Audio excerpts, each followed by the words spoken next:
Un šodienas detektīvs mums solās būt diezgan daudzsološs, jo numurzīme sludinājumā nav norādīta, vai pat drīzāk jāsaka, ka ir apzināti noslēpta. Bet, vinkots mums ir. Viegli nebūs, bet ar to vismaz šajā gadījumā mums pietiks. Tikko ievests 2023. gada auto ar 35,000 kilometru noskrējienu. Es domāju, ka lēnām ar šādiem piemēriem arī beidzot uzskatām sapratīsiet, kas īsti ir tas Provina audits, ko mēs esam uztaisījuši.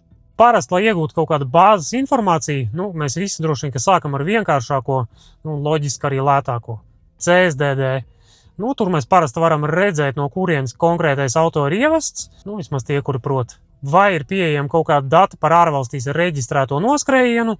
Šodien tāda data CSDD ir pieejama no vairākām valstīm. Paldies viņam par to. Bet par cik konkrētajiem auto Latvijā nebija veikta numuru salīdzināšana, šīs avots mums šoreiz ne ar ko nepalīdzēs. Tāpēc ejam tālāk. Visiem labi zināmais Car Verticals mums jau iedod pirmos pavadienus. Gribējās, protams, no viņa uzzināt kaut ko vairāk par to naudu, ko viņš maksā, bet būs jāiztiek ar to, kas ir. Tātad Car Vertical atskaitē mums parādās tikai viens odometra ieraksts. Tie ir 17 km 2023. gada septembrī. Tātad tas ir bijis fiksēts pilnīgi jaunam auto, un mūsu gadījumā tas īsti neko arī nedod. Labā ziņa ir tā, ka ar Car Vertical palīdzību mēs vismaz noskaidrojam valsti, no kuras tā mašīna ir atvesta. Tā jau bija atslēga, lai mēs šo visu mistēriju atrisinātu.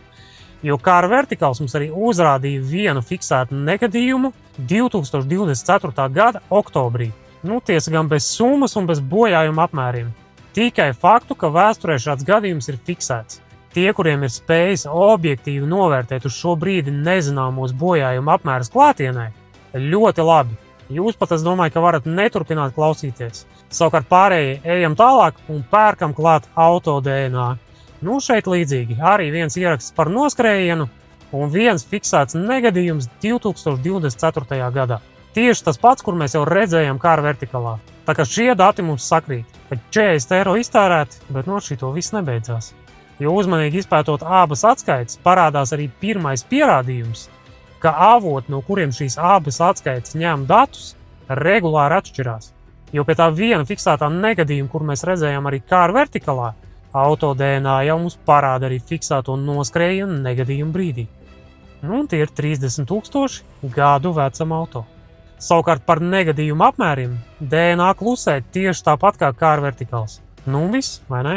Ko daram tālāk? Vairums, es domāju, ka nedara neko. Savukārt to, ko mums izdevās atklāt ar Provina LV palīdzību, skaties jau nākošajā video.